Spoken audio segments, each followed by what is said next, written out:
नमस्कार मित्रों, आपका स्वागत है अंतर्बोधि सफर में। आज हम एक ऐसे सवाल पर बात करेंगे जो हर इंसान के भीतर कभी न कभी उठता है। क्या काम वासना ही जिंदगी है?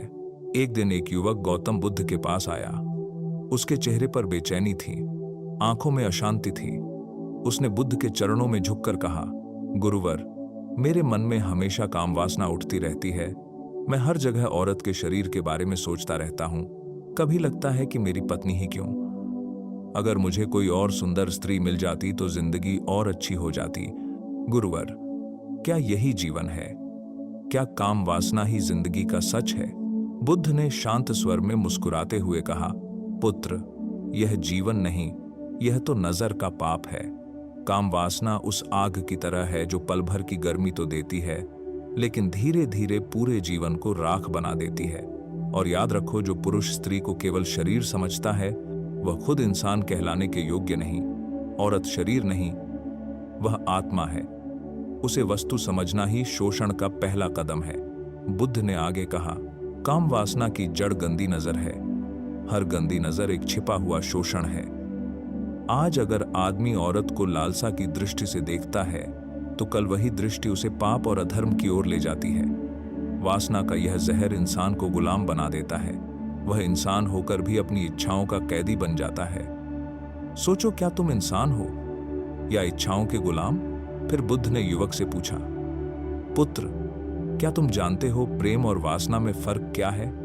युवक ने चुप रहकर सिर झुका लिया। बुद्ध बोले, वासना हमेशा कहती है मुझे चाहिए। वासना ऐसी इच्छा या चाह जो कभी खत्म नहीं होती, और जब तक मन वासनाओं से बंधा है तब तक वह सच्ची शांति नहीं पा सकता।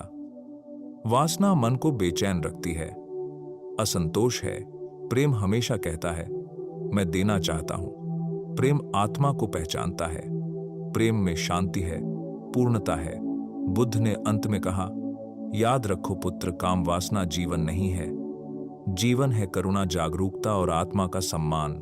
हर स्त्री, हर पुरुष सिर्फ शरीर नहीं है, वे आत्माएं हैं जो समान रूप से सम्मान की हकदार हैं। अगर तुम औरत को केवल सुंदरता और शरीर से देखोगे तो कभी शांति नहीं पा सकोगे, लेकिन अगर उसे आत्मा मानकर सम्मान दोगे तो तुम्हें प्रेम मिलेगा, करुणा मिलेगी, और वही असली जीवन है। मित्रों, यह कहानी हमें सिखाती है कि काम वासना जिंदगी नहीं है। जिंदगी है आत्मा की पहचान और दूसरों के प्रति सम्मान। वासना से ऊपर उठकर जीना ही सच्चा जीवन है। तो तभी इंसान दुहक से मुक्त होकर प्रेम, करुणा और शांति से भरा जीवन जी सकता है।